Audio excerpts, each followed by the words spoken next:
नमस्कार दोस्तों, स्वागत हमारे यूट्यूब चैनल में। आप जो भी दोस्त लोग एग्ज़ाम दे रहे हैं बिहार पुलिस का, जो आपका 14 मार्च को एक संभावित है और दूसरा है 21 मार्च को। कब? 14 मार्च और 21 मार्च को। जो भी दोस्त एग्ज़ाम दे रहे हैं इस बार, उनके लिए, क्योंकि ये टाइम कम है आपके पास, लमसम दो मंथ या फिर 70 दिन बचे हुए हैं गिने चुने। इन दोनों में आप सबसे ज़्यादा, आपके लिए अहमियत ये है कि आप जितने जितने ज़्यादा मॉक टेस्ट या फिर टेस्ट सीरीज या फिर सेट लगा सकते हैं, जितने ज़्यादा आप सेट लगाइएगा आपको उतना ज़्यादा बेनिफिट होगा। आपको ये कम से कम पता चलेगा कि हमें किस एरिया में काम करना है। आपका अगर करंट अफेयर वीक है तो उसमें आप काम कीजिए, या कोई सब्जेक्ट वीक है तो आप उसमें काम कर सकते हैं। ये आपको तभी पता चलेगा जब आप टेस्ट सीरीज लगाइएगा या कहीं जाके सेट लगाइएगा। तो फ्रेंड्स, हम यहाँ पे कोशिश किए हैं आपके लिए कि 14 मार्च तक लमसम 100 टेस्ट सीरीज आपका हम यहाँ पे कवर करा दें। कितना? 100 टेस्ट सीरीज आपका हम कवर करा दें। उसमें से जितने सारे आपका जो भी एग्ज़ाम का पैटर्न है आपका, सेम टू सेम उसी पैटर्न पे हम लोग यहाँ पे टेस्टेज करेंगे। उसके साथ साथ बात आती है करंट अफेयर का, क्योंकि आपके जितने सारे दोस्त वगैरह या फिर कॉम्पिटिटर हैं, उनका जितने भी आपका सब्जेक्ट है, चाहे हिस्ट्री, ज्योग्राफी, पॉलिटी या थोड़ा इंग्लिश भी हो, वो तैयार होता है सबका। लेकिन बात आती है करंट अफेयर का, जो 8 से 10 क्वेश्चन करंट अफेयर आपसे पूछ दिए जाएंगे। तो अगर आप उसको ढंग से तैयार कर देते हैं तो आपका थोड़ा कटअप या फिर नंबर आने की संभावना ज़्यादा है। तो आप फिजिकल के लिए फिर आप तैयार हो जाइएगा। तो हमारे साथ बने रहिए। हम यहाँ पे टोटल 100 टेस्ट सीरीज सॉल्व करने वाले हैं, और उसका प्रत्येक ऑप्शन का जो भी, मतलब इस प्रश्न से रिलेटेड जो भी जितने सारे ऑप्शन होगा उन सब का विश्लेषण करेंगे। और प्रत्येक ऑप्शन का, या फिर अगर आप प्रत्येक ऑप्शन को ढंग से खंडवार विश्लेषण करते हैं तो उनसे भी बहुत सारे प्रश्न बनते हैं। तो उन सारे प्रश्नों को हम लोग यहाँ पे देख लेंगे। वीडियो को स्टार्ट करते हैं। इसका पहला क्वेश्चन अगर हम लोग देखें तो पहला क्वेश्चन है यहाँ पे कि इन विट्रो फर्टिलाइजेशन का संबंध किससे है? तो ये आपका ऑप्शन नंबर सी, परखनली शिशु से। किससे है? परखनली शिशु से। अब ये होता क्या है परखनली शिशु? ये एक ऐसी तकनीक होता है कि जो निसंतान जो दंपति है उन उसमें ये बच्चे पैदा करने के लिए काम आता है। इनकी खोज की बात करें तो 1977 में, कब? 1977 में किसने की थी? रॉबर्ट एडवर्ड ने की थी। इसको नाम थोड़ा आप ध्यान रखिएगा। अगला क्वेश्चन देख लें अगर। भारत की प्रथम महिला सचिव, भारत की प्रथम महिला विदेश सचिव है, कौन है? ये आपका चोकिला अय्यर। कौन? चोकिला अय्यर। इससे मिलता जुलता अगर प्रश्न की बात करें तो भारत की प्रथम महिला आईएएस कौन थी? प्रथम महिला आईएएस कौन थी? तो ये आपका अन्ना जॉर्ज। कौन? अन्ना जॉर्ज थी। और प्रथम महिला आईपीएस कौन थी? तो प्रथम महिला आईपीएस, ये आप लोग को सबको पता है, किरण बेदी। ठीक है। अगला question, Somnath the menu voice of A history पुस्तक की लेखिका कौन है? क्वेश्चन नंबर 3 है, Somnath the menu voice of A history पुस्तक की लेखिका कौन है? तो ये आपका Romila Thapar. Option number D, Romila Thapar. Next question, question number 4 है, विश्व व्यापार संगठन यानी WTO का वित्तीय सेवाओं संबंधी बहुउद्देशीय करार लागू हुआ, कब हुआ ये आपका अप्रैल 1999 में। कब? 1999 में। अगर WTO की स्थापना की बात करें तो कब हुई थी इसकी स्थापना? 1 जनवरी 1995 में, यानी 1995 में। इसका मुख्यालय कहाँ है? इसका मुख्यालय है जेनेवा। WTO का मुख्यालय अगर आपसे पूछ दिया जाए तो ये आपका जेनेवा। इसकी स्थापना कब हुई थी? तो 1 जनवरी 1995। इसको आप ध्यान रखिएगा। अगला क्वेश्चन, सूखा से किसी वृक्ष का बचाव कैसे किया जा सकता है? सूखा से किसी वृक्ष का बचाव कैसे किया जा सकता है? तो इसका उत्तर हो जाएगा ऑप्शन नंबर डी। जो ऑप्शन दिया होगा इनमें से कोई भी नहीं, क्योंकि पत्ती को ढककर तो कर नहीं सकते हैं, वृक्ष को काट कर भी नहीं कर सकते हैं, और वृक्ष को काले कपड़े से ढककर भी नहीं कर सकते हैं। तो ऑप्शन नंबर डी सही हो जाएगा। नेक्स्ट क्वेश्चन है question number 6, he deals dash rice. He deals dash rice, क्या हो जाएगा इसका? इसका हो जाएगा option number C, he deals in rice. Question number 7, choose the most suitable Hindi translation. इसमें से सबसे सटीक इसका हिंदी ट्रांसलेशन क्या होगा? इसका सेंटेंस है, I shall have come before the sunset. प्रश्न है, I shall have come before the sunset. तो क्या हो जाएगा इसका? ऑप्शन नंबर ए हो जाएगा, सूर्य के डूबने से पहले मैं घर आ जाऊंगा। Next question, choose the main clause in the following sentence. Question number 8 है, इसका सेंटेंस क्या दिया हुआ है, he likes banana because of its taste. इसका क्या हो जाएगा, option number C, he likes banana. Next question, question number 9, choose the best prefix to complete the word in the sentence. Sentence दिया हुआ है, the ink is dash disable, क्या हो जाएगा इसका, इनडिसेबल, option number B. Question number 10, choose the suitable verb, choose the suitable from the verb. इसमें से कौन सा वर्ब सही होगा, तो आप इसका ऑप्शन है we dash read since 2 o'clock। इसका क्या हो जाएगा, have been reading, we have been reading since 2 o'clock। Question number 11, doctor Bhimrao Ambedkar ने निम्नलिखित में से किसे heart and soul of the constitution कहा। किसको कहा, ये आपका संवैधानिक उपचारों का अधिकार। ये आपका कौन सा अनुच्छेद में है, अनुच्छेद 32 में है। अनुच्छेद 32 को क्या कहते हैं, संवैधानिक उपचारों का अधिकार, जो आपका मौलिक अधिकार में है। मौलिक अधिकार किस में है, संविधान के भाग 3 में है। किसमें, संविधान के भाग 3 में, जो आपका अनुच्छेद 12 से लेके 35 तक है, भाग 3। आगे बढ़ते हैं, भारतीय संविधान के अनुच्छेद 20(2) में दोहरे जोखिम का अर्थ है कि कोई व्यक्ति क्या हो जाएगा, एक ही अपराध के लिए एक बार से अधिक न्यायिक कार्रवाई और दंड का भागी नहीं बनाया जा सकता। मतलब ये है क्वेश्चन का कि किसी भी व्यक्ति को हम एक ही अपराध के लिए उसको अलग अलग तरह का सज़ा नहीं दे सकते हैं। ऑप्शन नंबर बी हो जाएगा। अगला question,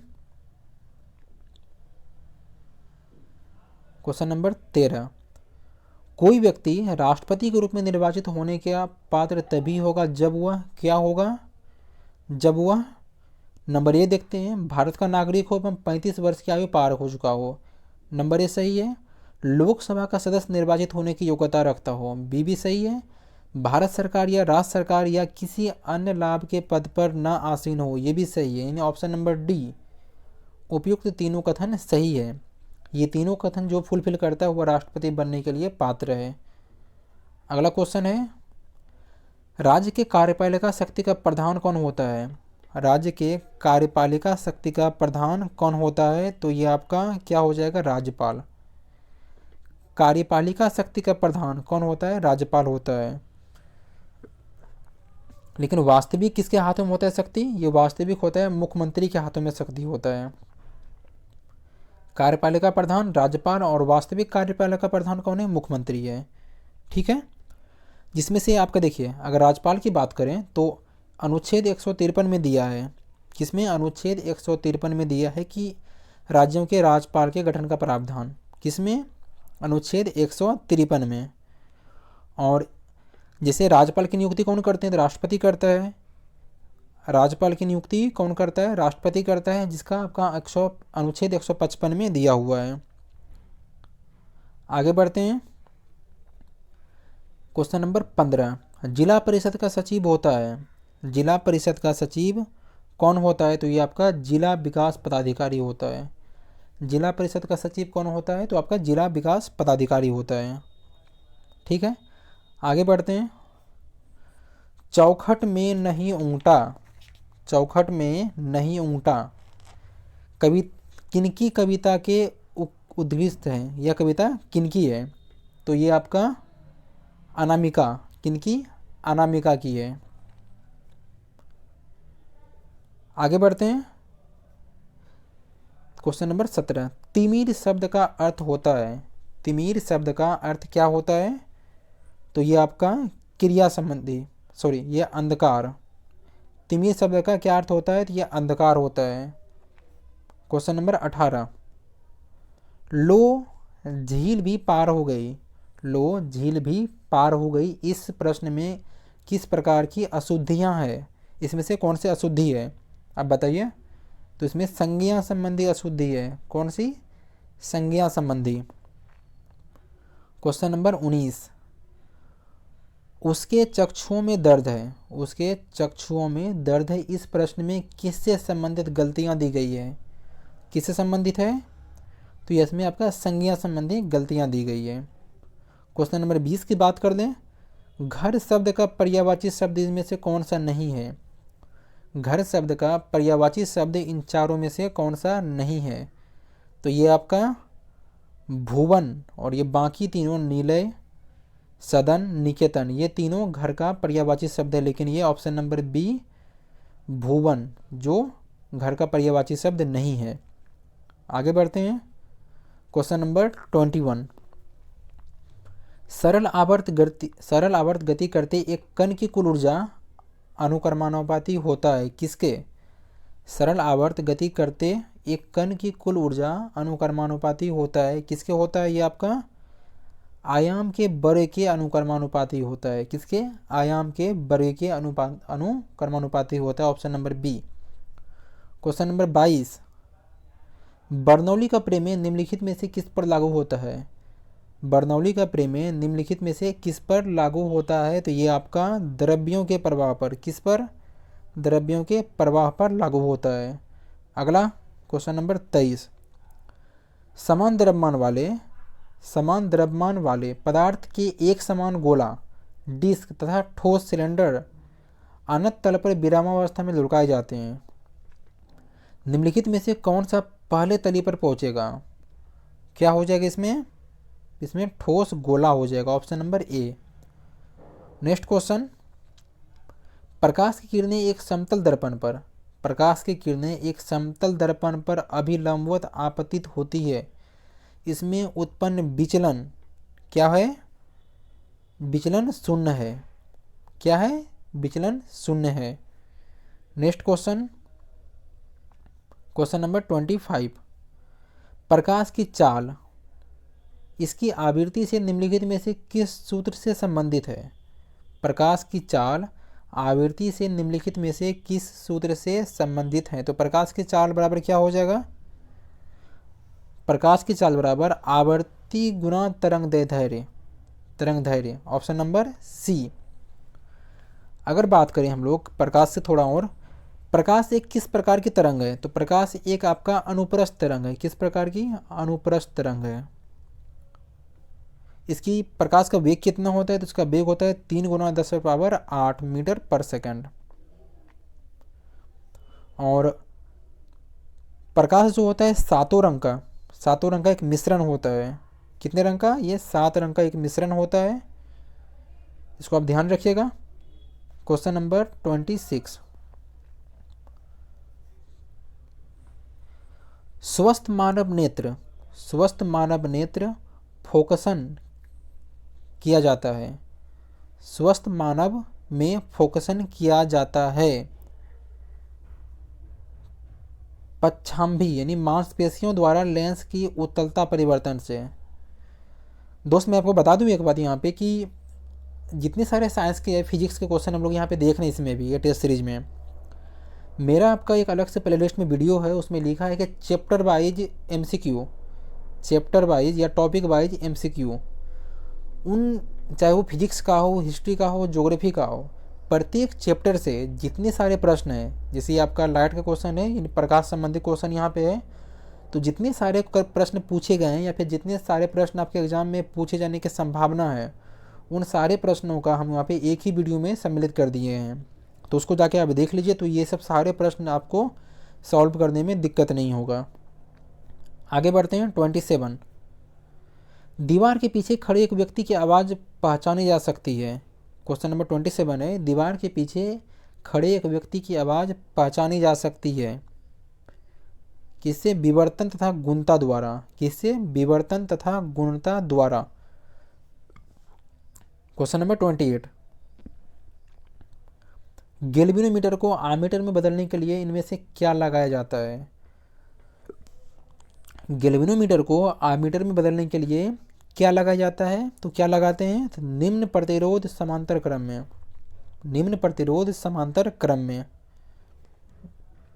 next question, question number 29। अस्थायी चुंबक बनाए जा सकते हैं, अस्थायी चुंबक बनाए जा सकते हैं, किससे बनाते हैं अस्थायी चुंबक, ये आपको कोबाल्ट से, कोबाल्ट से हम लोग अस्थायी चुंबक बना सकते हैं। Question number 30। एक ट्रांसफार्मर का प्रयोग किया जाता है, एक ट्रांसफार्मर का प्रयोग किस में करते हैं हम लोग, तो पर्याप्त प्रत्यावर्ती धारा को प्राप्त करने में, किसमें, पर्याप्त प्रत्यावर्ती धारा को प्राप्त करने में। अब जैसे मैथ्स स्टार्ट हो गया तो हम यहाँ पे सिर्फ मैथ्स का आपको आंसर बता देंगे, तो उसको आप सॉल्व कर लीजिएगा, क्योंकि यहाँ पे थोड़ा सॉल्व करने में दिक्कत हो जाएगी थोड़ा, तो उसको आप देख लीजिएगा। ये श्रेणी क्या है, 34 प्लस 32 प्लस 30 डैश प्लस 10 का योग कितना होगा, तो ये आपका कितना हो जाएगा, 286, 286। इसमें से अगर इसको हम सॉल्व करें, देखिए a बराबर 34, d बराबर कितना हो जाएगा, 32 माइनस 34 तो -2, -2 हो जाएगा d, तो d इक्वल टू -2, तो एंड का फार्मूला लगाइए आप, 10 माइनस 34 बाय -2 13।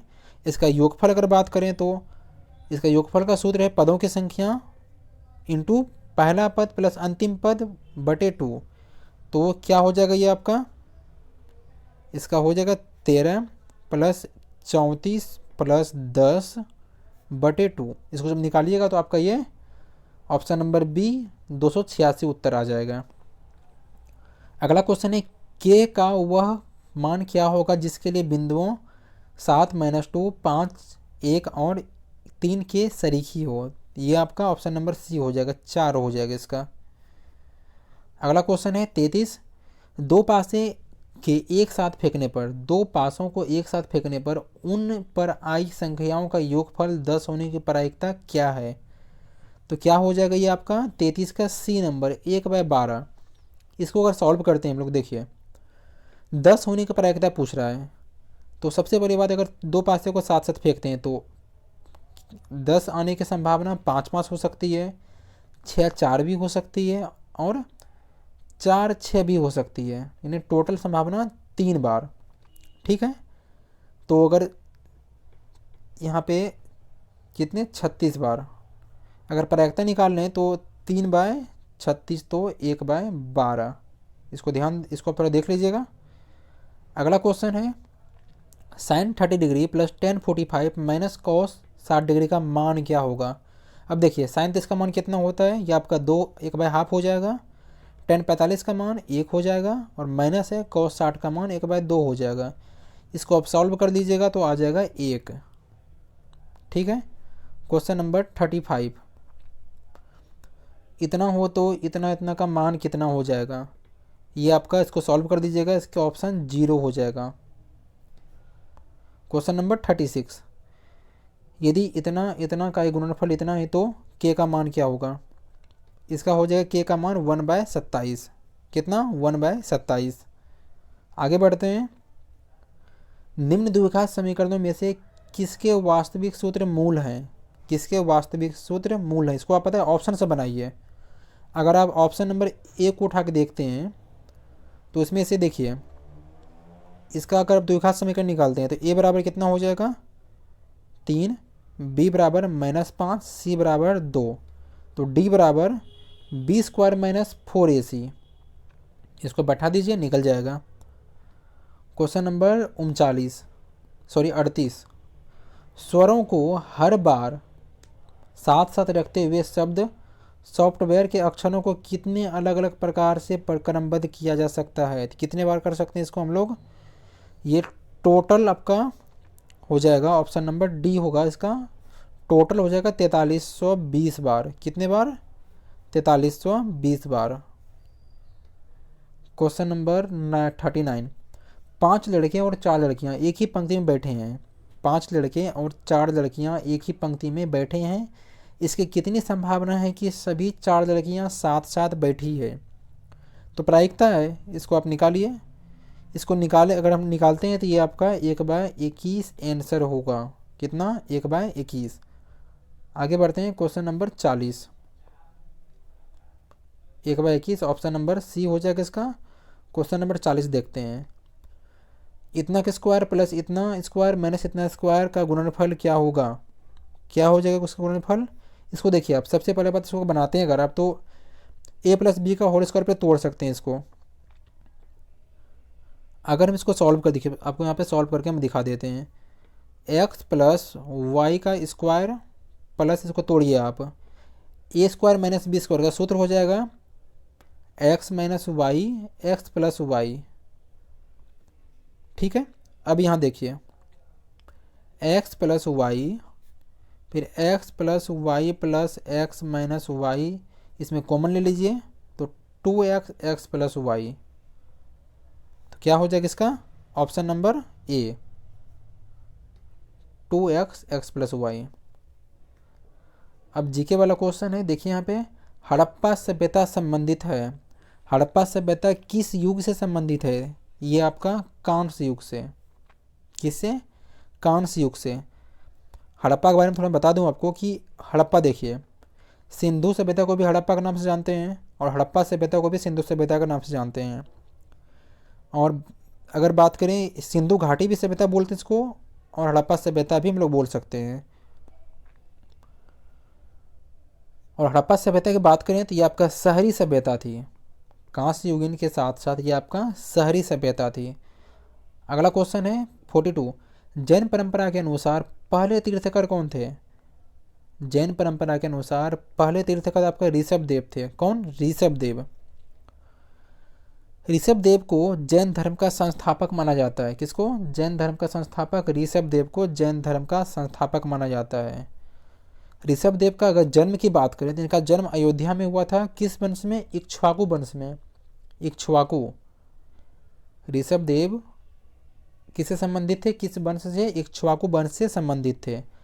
इनके जो प्रतीक था वह किसका प्रतीक है? वह सांड यानी बैल इसका प्रतीक चिन्ह थे। इतने सारे फैक्ट हो गया। अगर आपसे इससे मिलता जुलता क्वेश्चन अगर पूछ देगा तो आपसे छूटेगा नहीं, इसको आप ध्यान रखिए थोड़ा। अगला क्वेश्चन है 43। महाबोधि मंदिर, महाबोधि मंदिर या महान जागृति मंदिर एक बौद्ध मंदिर है जो डैश में स्थित है। कहाँ पे स्थित है ये? तो ये आपका प्रश्न है, बोधि मंदिर या महान जागृति मंदिर जो एक बौद्ध मंदिर है कहाँ स्थित है? तो ये आपका बिहार में स्थित है। कहाँ पे? बिहार में स्थित है। बिहार में कहाँ पे स्थित है? तो ये आपका गया में स्थित है। बिहार में कहाँ? बिहार में गया में स्थित है, जहाँ पे बुद्ध को ज्ञान की प्राप्ति हुआ था। अगर बुद्ध की बात करें तो बुद्ध ने अपना पहला उपदेश कहाँ पे दिया था? बुद्ध ने अपना पहला उपदेश सारनाथ में दिया था। कहाँ पे? सारनाथ में। इस घटना को किस नाम से जाना जाता है? धर्मचक्र परिवर्तन। इस घटना को कौन सी घटना के नाम से जानते हैं हम लोग? धर्मचक्र परिवर्तन। इसको आप ध्यान रखिएगा। और जिसमें बुद्ध की मृत्यु होती है उस घटना को किस नाम से जानते हैं? तो ये आपका महाधर्म निष्क्रमण। इसको ध्यान रखिएगा। क्वेश्चन है अगला 44। हर्षवर्धन की मृत्यु हुई थी। हर्षवर्धन की मृत्यु कब हुई थी? तो ये आपका 645 ईस्वी में, 647 ईस्वी में। कब? 647 ईस्वी में। ऑप्शन नंबर ए। उनका जन्म की बात करें तो जन्म कब हुआ था? उनका जन्म हुआ था 590 ईस्वी में। कब? 590 ईस्वी में। अगला क्वेश्चन, महमूद गजनवी के साथ भारत आने वाला प्रसिद्ध इतिहासकार कौन था? गजनवी के साथ भारत आने वाला प्रसिद्ध इतिहासकार कौन था? तो ये आपका अलबरौनी था। कौन? अलबरौनी था, जो आपके 11वीं सदी में, कब? 11वीं सदी में भारत आया था। उसने एक पुस्तक लिखी थी, उनका किताब का नाम क्या था? किताब उल हिंद। पुस्तक का नाम किताब उल हिंद। ठीक है। अगर आपसे प्रश्न पूछे कि जो मोहम्मद गजनवी के साथ आने वाला प्रसिद्ध इतिहासकार कौन था, तो ये आपका अलबरौनी था। कब आया था? 11वीं सदी में आया था। और उनकी रचना कौन सी है? तो ये आपका किताबुल हिंद हो जाएगा। अगला क्वेश्चन है, मोस्ट इंपॉर्टेंट क्वेश्चन है ये, गुलाम वंश का संस्थापक कौन था? गुलाम वंश का संस्थापक कौन था? तो ये आपका कुतुबुद्दीन ऐबक था। कौन? कुतुबुद्दीन ऐबक था। इसकी स्थापना कब की थी गुलाम वंश की? ये आपका 1206 ईस्वी में। कब? 1206 ईस्वी में इसकी स्थापना की थी। एक बात मैं और बता दूं कि गुलाम वंश को हम लोग ममलूक वंश के भी नाम से जानते हैं। किस, अगर क्वेश्चन पूछे आपसे कि किस वंश को ममलूक वंश के नाम से भी जानते हैं, तो ये आपका गुलाम वंश को। किस वंश को? गुलाम वंश को। अच्छा, कुतुबुद्दीन ऐबक ने अपनी राजधानी कहाँ बनाई थी? कुतुबुद्दीन ऐबक ने अपनी राजधानी कहाँ बनाई थी? तो इसने अपनी राजधानी लाहौर बनाई थी। कहाँ पे? लाहौर। इतने सारे फैक्ट हैं, आप इसको ध्यान रखिए। नेक्स्ट क्वेश्चन है 47। बाबर ने तुजुक ए बाबरी किस भाषा में लिखी थी? बाबर ने तुजुक ए बाबरी, जो बाबर की आत्मकथा है, किस भाषा में लिखी थी? तो ये आपका तुर्की भाषा में। किस भाषा में? तुर्की भाषा में। बाबर, अगर बाबर की बात करें तो बाबर मुगल वंश का संस्थापक था। मुगल वंश का संस्थापक कौन था? बाबर। बाबर का मकबरा कहाँ पे है? ये आपका काबुल में है। कहाँ पे? काबुल में। इसको आप याद रखिए। नेक्स्ट क्वेश्चन, प्लासी का युद्ध का मैदान कहाँ पे है? प्लासी का युद्ध का मैदान किस राज्य में है? तो ये आपका बंगाल राज्य में है। बंगाल राज्य में कहाँ पे है? तो ये आपका नदिया जिले में। नदिया जिले में भागीरथी नदी किनारे। बंगाल के नदिया जिले में भागीरथी नदी के किनारे हैं आपका ये प्लासी का मैदान, जहाँ पे युद्ध हुआ था। आपका प्लासी का युद्ध कब हुआ था? 23 जून 1757 को। कब? 23 जून 1757 को। किसके किसके बीच हुआ था? आपका ये बंगाल का नवाब का उस समय था सिराजुद्दौला, और अंग्रेजी के गवर्नर था रॉबर्ट क्लाइव, इनके बीच हुआ था। ठीक है। इसके साथ साथ अगर हम लोग बात करते हैं बक्सर का युद्ध, तो कब हुआ था वो? 1764 में। 1764। इन सारे फैक्ट को आप ध्यान रख सकते हैं। नेक्स्ट क्वेश्चन है, भारतीय राष्ट्रीय कांग्रेस का अध्यक्ष निर्वाचित होने वाला प्रथम यूरोपीय था। उस प्रथम यूरोपीय का नाम क्या है जो भारतीय राष्ट्रीय कांग्रेस का अध्यक्ष निर्वाचित होने वाला पहला यूरोपीय था? क्या हो जाएगा ये आपका? George Yule. कौन? George Yule. ठीक है। इसने क्या, इसने आपका 1888 में, कब? 1888 में कांग्रेस की अध्यक्षता की थी। किस अधिवेशन में? इलाहाबाद अधिवेशन में। इलाहाबाद अधिवेशन की अध्यक्षता की थी किसने? जॉर्ज यूले ने। कब? 1888 में।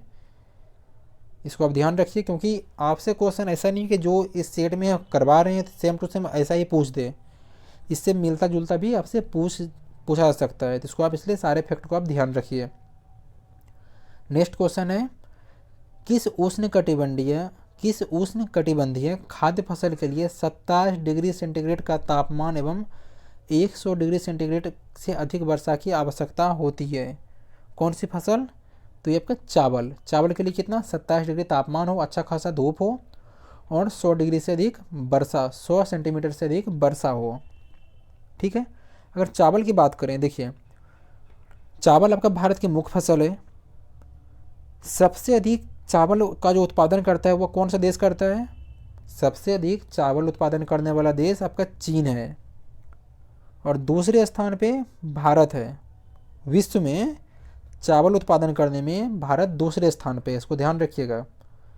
नेक्स्ट क्वेश्चन, केंद्रीय चावल अनुसंधान संस्थान कहाँ स्थित है? केंद्रीय चावल अनुसंधान संस्थान कहाँ पे स्थित है? तो ये आपका कटक में। कहाँ पे? कटक। क्या है? केंद्रीय चावल अनुसंधान संस्थान स्थित है। ठीक है। आगे बढ़ते हैं। भारत का हुआ सबसे बड़ा बंदरगाह कौन सा है जो कुल यातायात का 5वें भाग को संभालता है? भारत का सबसे बड़ा बंदरगाह कौन सा है जो कुल यातायात का 5वें भाग को संभालता है? यह आपका मुंबई है। कौन सा? मुंबई। भारत का लगभग 90% समुद्री व्यापार यहीं से होता है। कितना? 90%। आगे बढ़ते हैं। वायुमंडलीय ओजोन की ऊपरी परत निम्नलिखित में से किससे बनी है? वायुमंडलीय ओजोन की ऊपरी परत निम्नलिखित में से किससे बनी है? तो ये आपका ऑप्शन नंबर सी क्या हो जाएगा? सॉरी, ये ऑप्शन नंबर बी हो जाएगा। ऑक्सीजन अणुओं के संयोजन से बनी है। किससे? ऑक्सीजन अणुओं का संयोजन से बनी है। Next question, question number 54। भूचाल का अपकेंद्र क्या होता है? भूचाल का अपकेंद्र क्या होता है? तो ये आपका क्या होता है? पृथ्वी की सतह पर वह बिंदु जो भूकंप उद्गम केंद्र पर ऊर्ध्वाधर होता है। Option number D. Next question, अलंकेश्वर, क्वेश्चन नंबर 55। अलंकेश्वर डैश के लिए जाना जाता है? किसके लिए जाना जाता है अलंकेश्वर? ये आपका तेल के लिए जाना जाता है। किसके लिए? तेल के लिए। ये कहाँ पे है आपका? ये गुजरात में स्थित है। कहाँ पे? गुजरात में स्थित है। Next question, question number 56। Lakshadweep के लोग निम्नलिखित में से कौन सी भाषा बोलते हैं? लक्षद्वीप कहाँ पे है? ये देखिए आपका भारत का मैप अगर देखें ऐसे, ये वाला एरिया, यहाँ पे जितने सारे द्वीप हैं, टापू हैं, ये आपका लक्षद्वीप इधर है, ये आपका अंडमान निकोबार है, इधर आपका बंगाली खाड़ी, ये आपका अरब सागर। तो यहाँ पे लक्षद्वीप है। तो प्रश्न है कि यहाँ के लोग कौन सी भाषा बोलते हैं? कौन सी भाषा बोलते हैं ये लोग? ये आपका मलयालम बोलते हैं। कौन सी भाषा? मलयालम, जो दक्षिण भारत की सबसे प्राचीनतम भाषा है। और लक्षद्वीप की अगर बात करें हम लोग, तो लक्षद्वीप एक प्रवाल द्वीप है। कौन सा द्वीप? प्रवाल द्वीप है। ठीक है। अगर प्रवाल की बात करें तो ये आपका मूंगा नामक जीव से बनता है। मूंगा नामक जीव से प्रवाल द्वीप का निर्माण होता है। इसका अगर हाई कोर्ट की बात करें, लक्षद्वीप का हाई कोर्ट आपका कहाँ है? केरल में स्थित है। लक्षद्वीप में जितने सारे कोर्ट संबंधी मामले होते हैं कौन देखता है? वो केरल हाई कोर्ट देखता है। आगे बढ़ते हैं, क्वेश्चन नंबर 57। वर्ष 2011 की जनगणना के अनुसार निम्नलिखित में से किस राज्य में बालक बालिका अनुपात सबसे कम है? 2011 की जनगणना के अनुसार निम्नलिखित में से किस राज्य में बालक बालिका अनुपात सबसे कम है? तो ये आपका हरियाणा में। किस राज्य में? हरियाणा में। हरियाणा का लिंगानुपात कितना है? हरियाणा का आपका लिंगानुपात 879 है। कितना? 879। अगर साक्षरता दर की बात करें तो वहाँ पर कितना है आपका? साक्षरता दर 74.04। कितना है? 74.04। आगे बढ़ते हैं, क्वेश्चन नंबर 58। निम्नलिखित में से किस खाद्य पदार्थ में एक ही मात्रा में अधिकतम कैलोरी विद्यमान है? इन चारों में से बताइए कि इनमें से कौन से खाद्य पदार्थ में एक ही मात्रा में अधिकतम कैलोरी विद्यमान है? तो इसमें किसमें है? ये आपका मक्खन में है। किसमें? मक्खन में।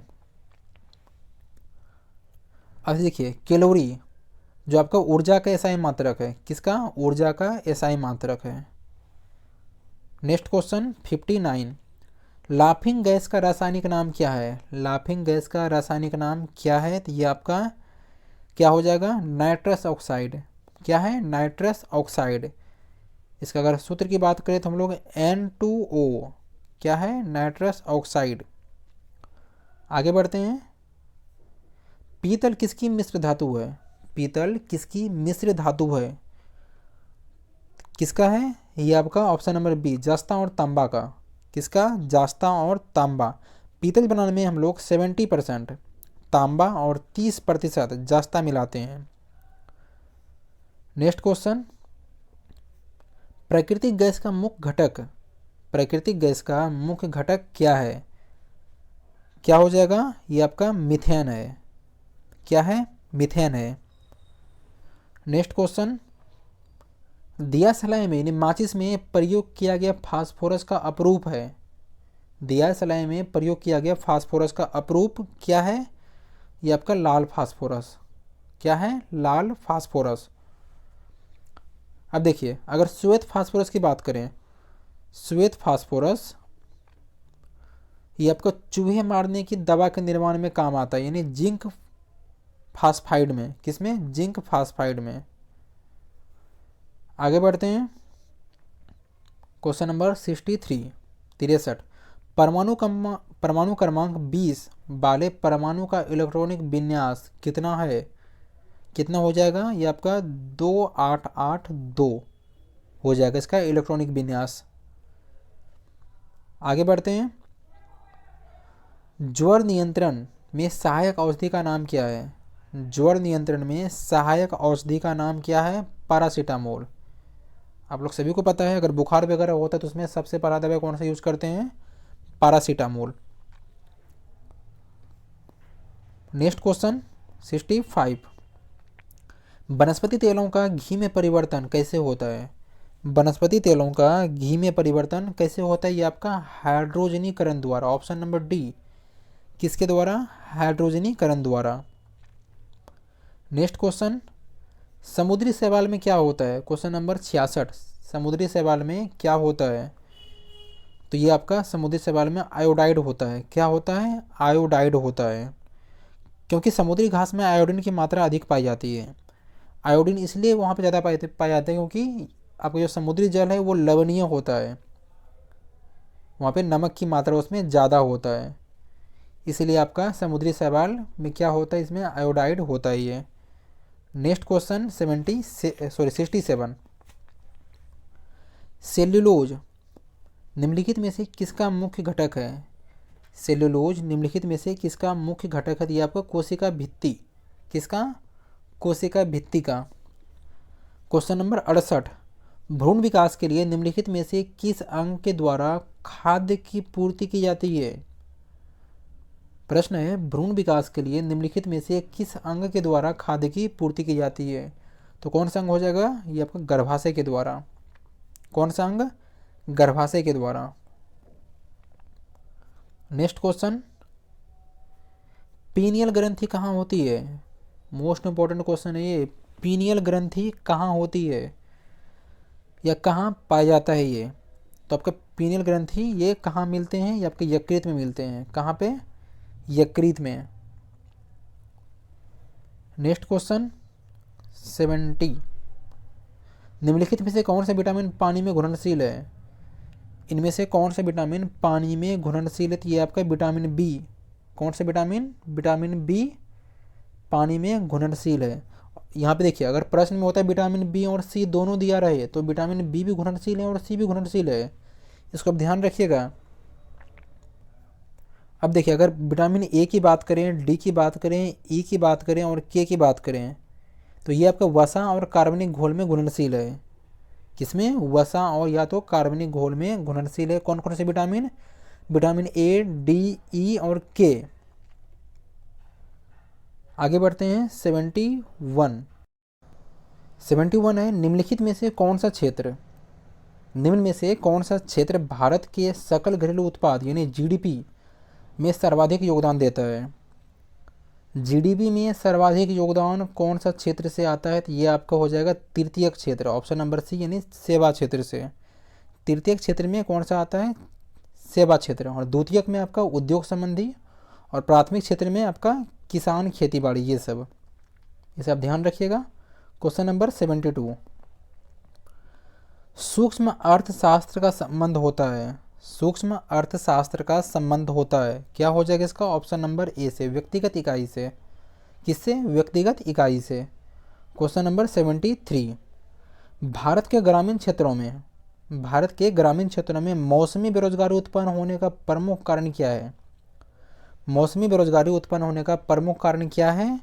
ये आपका कृषि की सामयिक प्रकृति।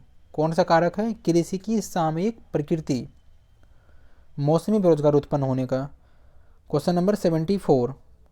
भारत में बेरोजगारी का प्रमुख कारण क्या है? प्रमुख कारण देखिए, अगर ऑप्शन नंबर ए देखें तो प्रति व्यक्ति आय थोड़ा ये निम्न आय यानी कम आय, ये भी एक कारण है। जनसंख्या में तीव्र वृद्धि, ये भी कारण है। कृषि पर कम जनभार, कम नहीं ज़्यादा जनभार होगा। तो अगर इसका सटीक उत्तर की बात करें तो ये आपका ऑप्शन नंबर बी हो जाएगा, जनसंख्या में तीव्र वृद्धि। Question number 75। मुस्लिम लीग ने संविधान सभा का बहिष्कार किया क्योंकि? मुस्लिम लीग ने संविधान सभा का बहिष्कार क्यों किया? क्योंकि वह मुसलमानों के लिए एक अलग संविधान सभा का निर्माण करना चाह रही थी, इसलिए मुस्लिम लीग ने संविधान सभा का बहिष्कार किया। अगर मुस्लिम लीग की स्थापना की बात करें तो ये आपका कब स्थापित किया गया था, इसकी स्थापना कब हुई थी, तो 30 दिसंबर, कब, 30 दिसंबर 1906 को। मुस्लिम लीग की स्थापना कब हुई थी, तो 30 दिसंबर 1906 को हुई थी। किसने किया था मुस्लिम लीग की स्थापना, किसने किया था, तो ये आपका आगा खां और ढाका के नवाब था एक सलीम उल्लाह, उन्हीं के नेतृत्व में हुई थी। अगर मुस्लिम लीग के प्रथम अध्यक्ष की बात करें तो प्रथम अध्यक्ष आपको आगा खां को ही बनाया गया था। किसको, आगा खां इसका प्रथम अध्यक्ष थे। ठीक है, इसको आप ध्यान रखिएगा, इतने सारे तथ्य आपसे एग्जाम में पूछ दिए जा सकते हैं। आगे बढ़ते हैं। अनुनय, क्वेश्चन नंबर 76। अनुनय शब्द का सही संधि विच्छेद क्या है, इसका क्या हो जाएगा, अनुनय जोड़ या, ऑप्शन नंबर ए सही हो जाएगा। Question number 77। स्मित शब्द का सही अर्थ क्या है, स्मित शब्द का सही अर्थ क्या है, तो इसका क्या हो जाएगा, ये मुस्कान, क्या होगा, मुस्कान। अगला है, गुरु नानक देव जी का जन्म कब हुआ था, गुरु नानक देव जी का जन्म कब हुआ था, इनका हुआ था 1469 में। कहाँ हुआ था, तलवंडी नामक स्थान पे, तलवंडी नामक स्थान पे।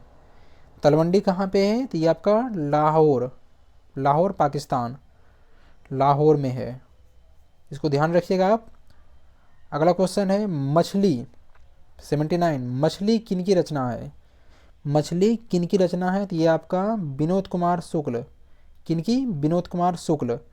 इसी से रिलेटेड अगला क्वेश्चन है, विनोद कुमार शुक्ल को 1999 में कौन से सम्मान से सम्मानित किया गया, उन्हें कौन से सम्मान से सम्मानित किया गया, तो उन्हें ये आपका साहित्य अकादमी से सम्मानित किया गया, ऑप्शन नंबर बी। अगला क्वेश्चन है, भारत में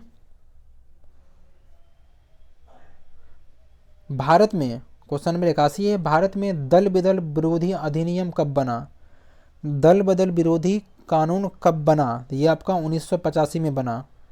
कब बना, 1985 में बना। कौन सा, 52वां संविधान संशोधन, कौन सा संविधान संशोधन, 52वां संविधान संशोधन 1985 में दल बदल विरोधी कानून बना।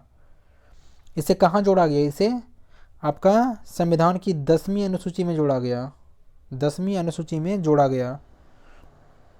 नेक्स्ट क्वेश्चन है, लघु ज्वार भाटा कब आता है, लघु ज्वार भाटा कब आता है, तो लघु ज्वार भाटा जो आपका ये है सप्तमी और अष्टमी के दिन आता है। कब, सप्तमी और अष्टमी के दिन। अब देखिए किस समय आता है, जब आपका ये सूर्य, चंद्रमा और पृथ्वी तीनों एक समकोण पे होता है, जब तीनों एक समकोण पे होता है, सूर्य, चंद्रमा और पृथ्वी, तब लघु ज्वार भाटा आता है।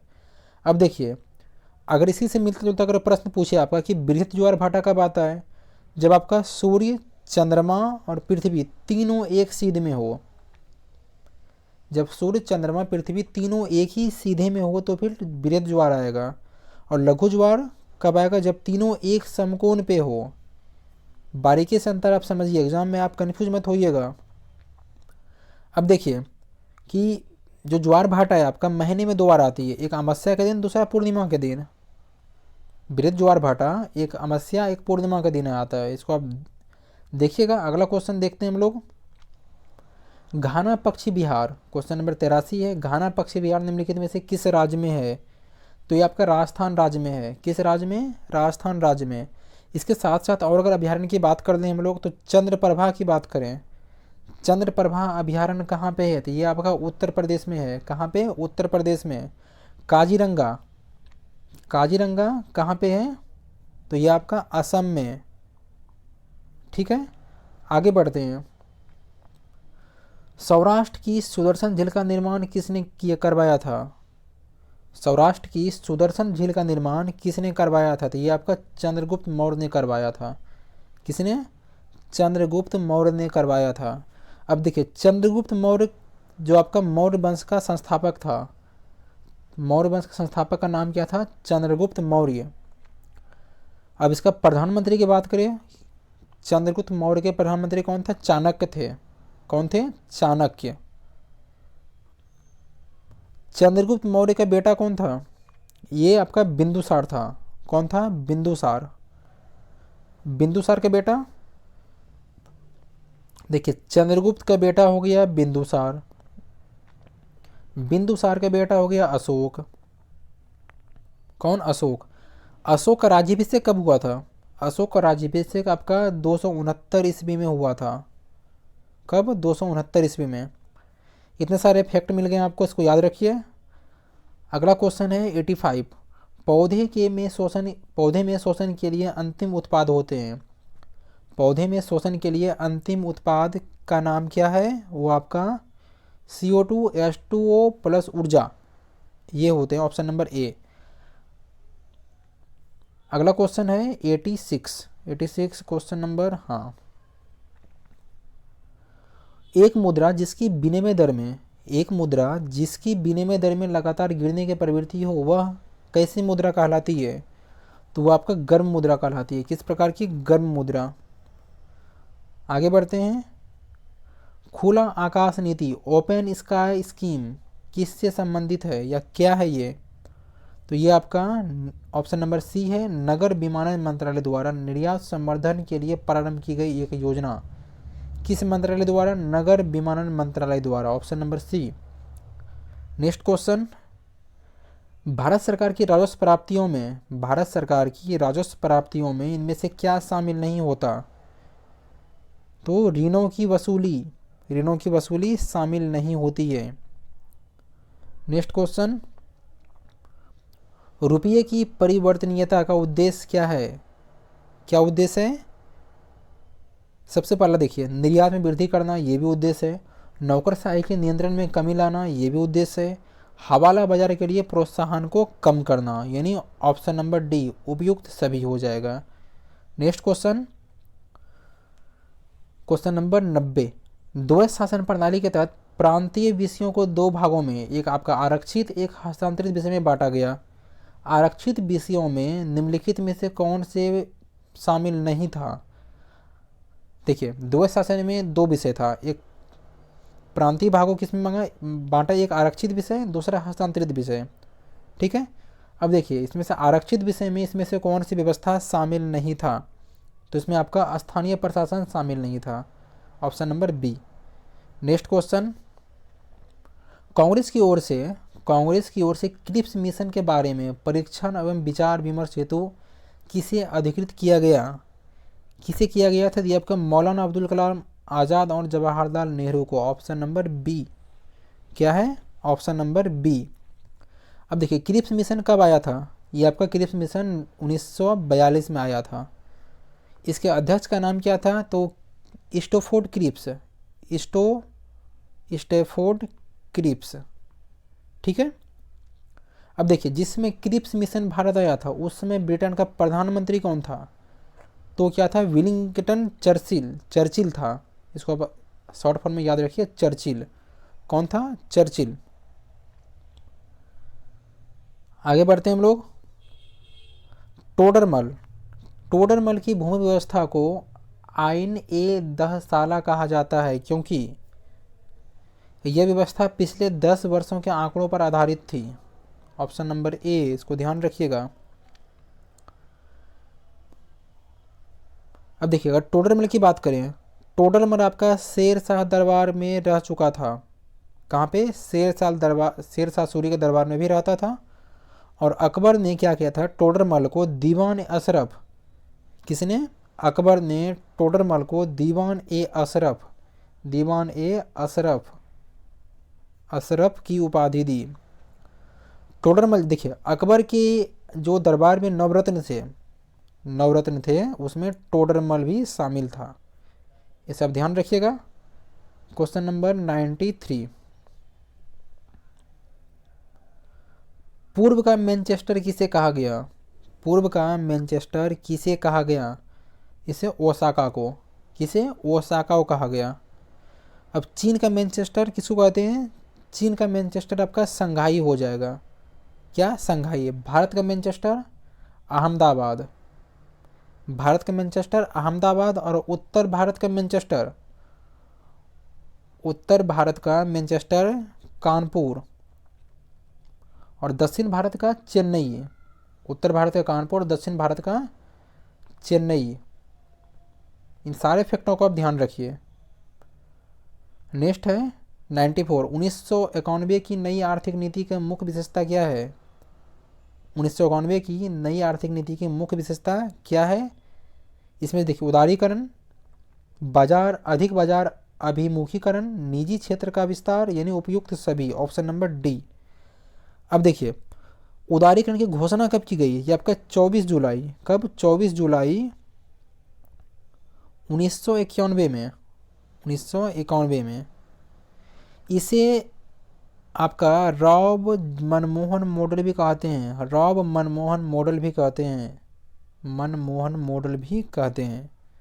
ठीक है, आगे बढ़ते हैं।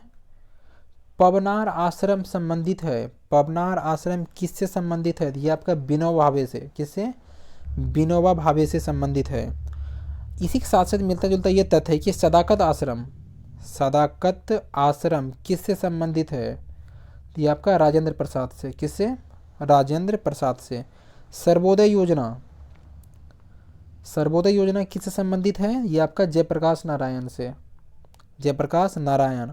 और शांति निकेतन किससे संबंधित है? ये आपका रविन्द्रनाथ टैगोर, शांति निकेतन रविन्द्रनाथ टैगोर। इसे आप ध्यान रखिए।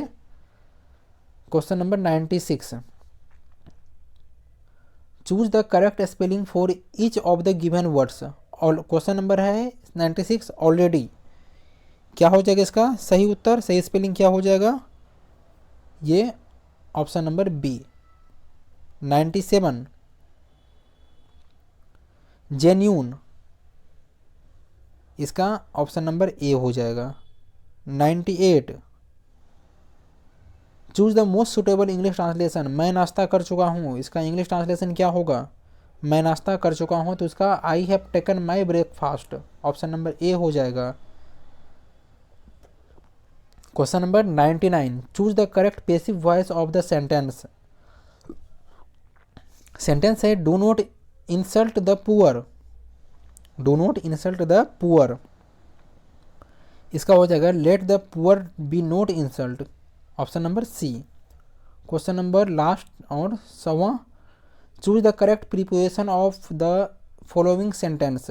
सेंटेंस है he got his salary dash cube, तो क्या हो जाएगा ये? Option number D. तो फ्रेंड्स, हम लोग यहाँ पे टोटल 100 क्वेश्चन पूरे देख लिए।